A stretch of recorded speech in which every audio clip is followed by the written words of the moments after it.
आगरा विकास प्राधिकरण की ओर से ताजमहल और फतेहपुर सीकरी पर गोल्फ कोर्स संचालन के लिए जारी टेंडर पर टेक्निकल बिड की जो क्वालिफिकेशन मांगी गई, उसमें सबसे पहले हैसियत प्रमाण पत्र, चरित्र प्रमाण पत्र, प्रोप्राइटरशिप, पार्टनरशिप या प्राइवेट लिमिटेड कंपनी की 3 साल की रिटर्न मांगी गई थी। ठेकेदारों का कहना है कि दोनों टेंडर की टेक्निकल बिड की फिर से जांच की जानी चाहिए। इसके लिए ठेकेदारों ने विकास प्राधिकरण के अध्यक्ष, वीसी, सचिव, चीफ इंजीनियर को पत्र लिखा है। इसका मैंने देखा कि इनकी जो सॉल्वेंसी और कैरेक्टर लगा हुआ है, उसके अंदर कोई भी एक्सपायरी डेट नहीं है। तो हम लोग ये नहीं समझ सकते कि ये कैरेक्टर कब तक के लिए इनका मान्य है, पहला। दूसरा पॉइंट ये कि कंपनी का चूंकि प्राइवेट लिमिटेड फर्म है, तो ये अपने आरओसी कंप्लाइंसेस पूरे नहीं करती है। तीसरा ये कि इसके डायरेक्टर्स ने जो अपने रिटर्न्स फाइल किए हुए हैं, वो अपने 3 साल के पूरे रिटर्न्स फाइल नहीं किए हुए हैं। देखिए, हमारी ये मांग है, इसने जो भी अपने पेपर्स लगाए हुए हैं, या तो वो एडीए का जो टेक्निकल डिपार्टमेंट है वो उसकी जांच करे, या इसकी जांच किसी अन्य डिपार्टमेंट के टेक्निकल डिपार्टमेंट से कराई जाए। ठेकेदारों की माने तो विकास प्राधिकरण Agra Khalatkar construction infra private limited को टेंडर देने के लिए इस कदर उतारू है कि विभाग ने कंपनी द्वारा डाली गई टेक्निकल बिड को सही जांचना उचित भी नहीं समझा।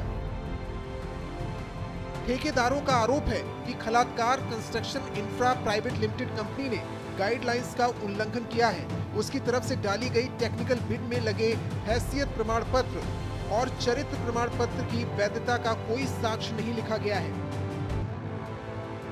जबकि दोनों ही प्रमाण पत्र की एक तय अवधि होती है और उनका समय समय पर नवीनीकरण कराया जाता है, जिससे ये पहचान हो सके कि कंपनी के डायरेक्टर के खिलाफ कोई मुकदमा तो नहीं है या कंपनी डिफॉल्टर तो नहीं है। ये जो मैंने फतेहपुर सीकरी का टेंडर डाला है, इसमें मेरे दूसरी एक कंपनी खलतकर ने भी डाला है, उसकी बिड मेरे हिसाब से बिल्कुल ठीक नहीं है। प्राधिकरण ने जो कंडीशंस लगाई थी जिसको हम लोग को फुलफिल करना था, मैंने तो पूरा फुलफिल किया है, लेकिन जो सामने वाली खलतकर कंपनी है उसकी जो भी डॉक्यूमेंट्स हैं वो बिल्कुल भी ठीक नहीं है। इस कंपनी की जो भी इसकी डॉक्यूमेंट्स हैं, इसकी जांच।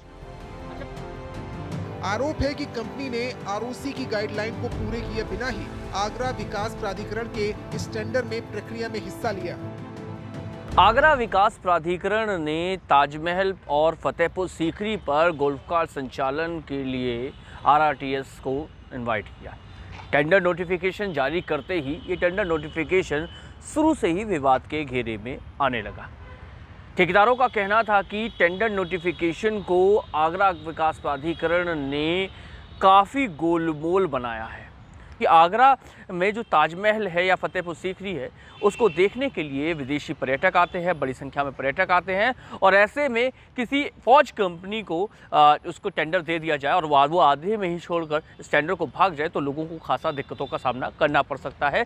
इसी मांग को लेकर ठेकेदारों ने प्राधिकरण के बाहर काफ़ी ज़ोर से हंगामा भी किया। गौरव यादव, भारत एक्सप्रेस, आगरा।